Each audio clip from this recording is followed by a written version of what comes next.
Hi there, and welcome back to yet another video of Minecraft with Toot.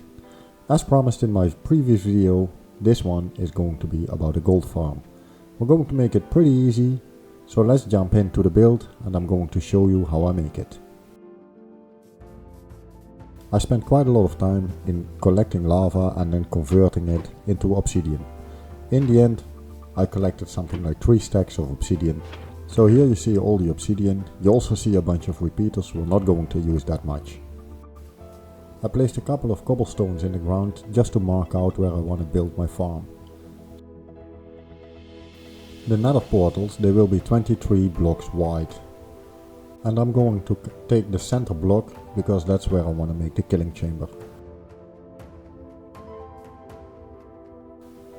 And from that central block I'm going to count a couple of blocks forward because we're going to stack some double chests with some hoppers for all the mob drops to be collected.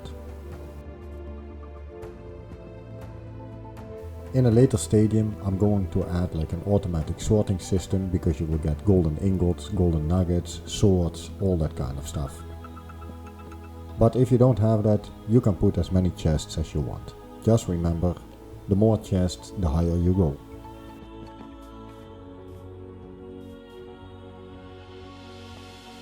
The top hopper going into the top chest, that one is where we kill all the mobs and that is where we start collecting all our drops. Now I will start building a platform around our hopper where the mobs will be killed. So on this one I'm going to place a stair upside down so we can still open this chest.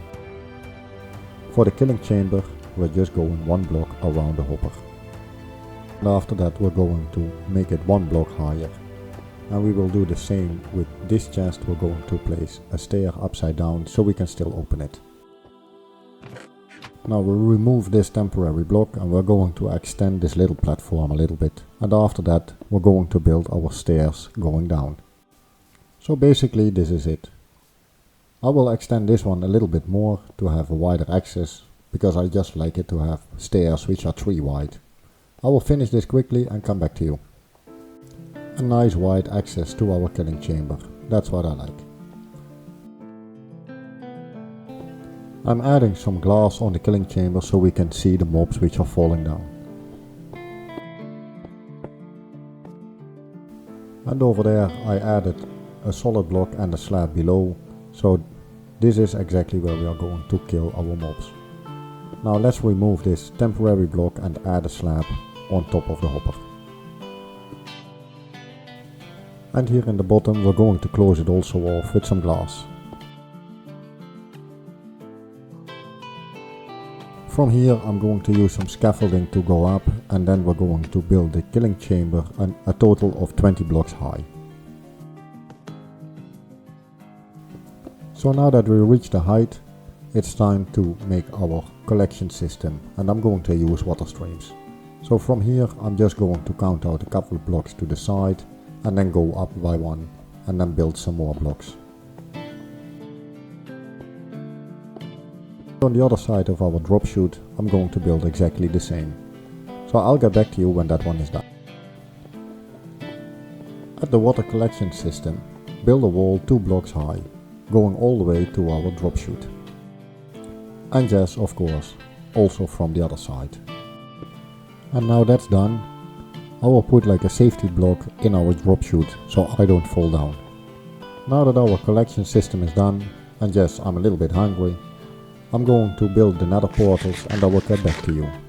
So that was with a lot of scaffolding and obsidian the first portal. And behind this one we're going to build a second one. And in order to get our second one, of course we need to make like a water stream going into our collection system. I'm going to extend a couple of blocks to the backside.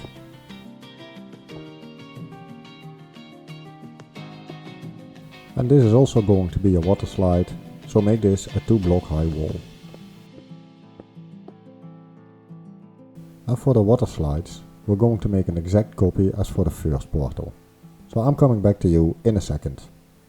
Now that this is done, we can start placing obsidian again.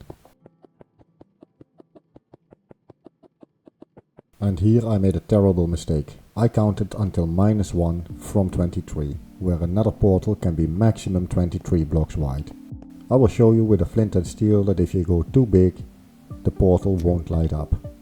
So let me get back to you when I modify the whole farm. So after spending some time, and now you can see that the portal does light up. So the second one, I'm going to make it exactly the same size. And here we see it from a little distance. Both portals are finished now. So let's continue with the water streams. And over here you see that the water flows too far. But we are going to add a few signs so the water flow is directed in the correct way. And over here I need to modify this last water stream a little bit so it is one block deeper than what I originally made. And most of the times, while building my farms, I just build on the go. I have an idea in my mind what I want to build, but I face some issues during my build, just as this. So I really hope you don't really mind.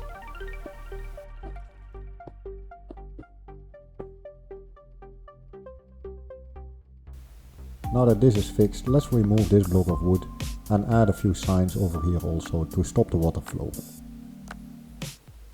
So one over here and one over here.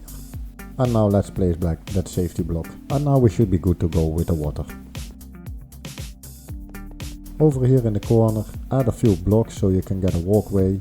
And then in the lower corners, we're going to place some dispensers with a water bucket. Those ones will be used to turn off the portals. A few blocks higher, we're going to add more solid blocks, create another walkway, because over there we're going to make a little platform where the lava will be stored. And the lava is being used to turn on the portals. And from the bottom, find the corner of your portals, because over there we're going to build up with a redstone torch tower. Over here you see that from the platform I build it outward to the exact point where we are going to build the redstone torch tower. Now I'm going to add a little clock, which is a very simple one. It's going to be with 2 torches and a little bit of redstone dust. And from here at the end we're going to build upwards until we reach with the redstone dust, the dispensers and the lava. So over here we reach the top, going to add one more torch, and from there we're going to connect it all the way over the walkway. And of course in the bottom, make sure that your redstone dust is connected to your torch, otherwise the torch won't flip on and off. And in the top you should see something like this. And what I forgot to mention is to add a lever here in the bottom, so you can turn it on and off. What we want to do is for the dispensers to have like an on or off signal, and then for the lava it's going to be just the opposite. So they will be turning on and off opposite from each other.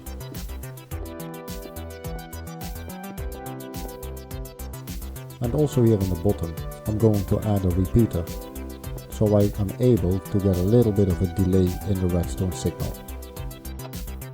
And this is basically everything what we're going to do for the redstone. So now is just to make some platforms, some dispensers, and make sure that the farm is going to work.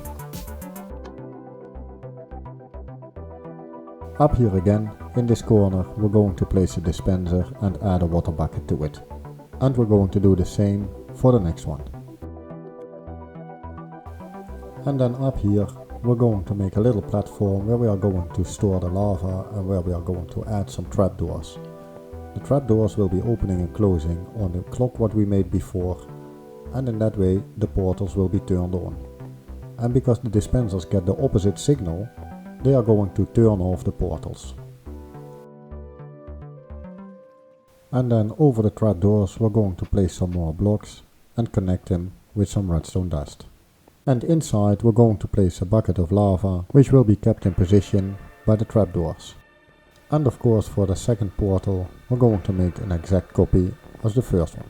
And after that is done, we can go down, turn on the lever and make sure that everything is functioning as it should be, without putting any lava.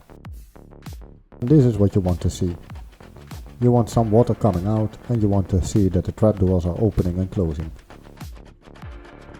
And now it is time to add some lava and check if the portals are turning on.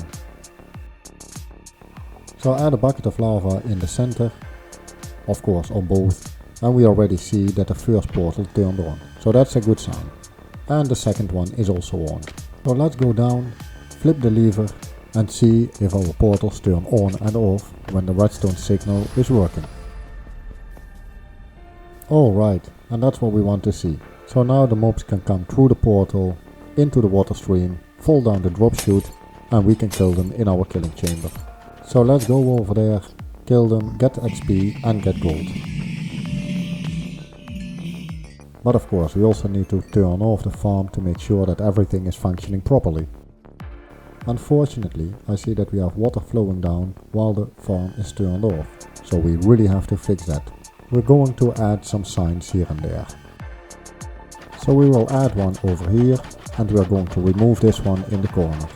And then everything should be solved. This looks much better. After killing a few more mobs, let's see what we are going to collect in our chests. Ha! Really happy with this result. Thank you all for watching.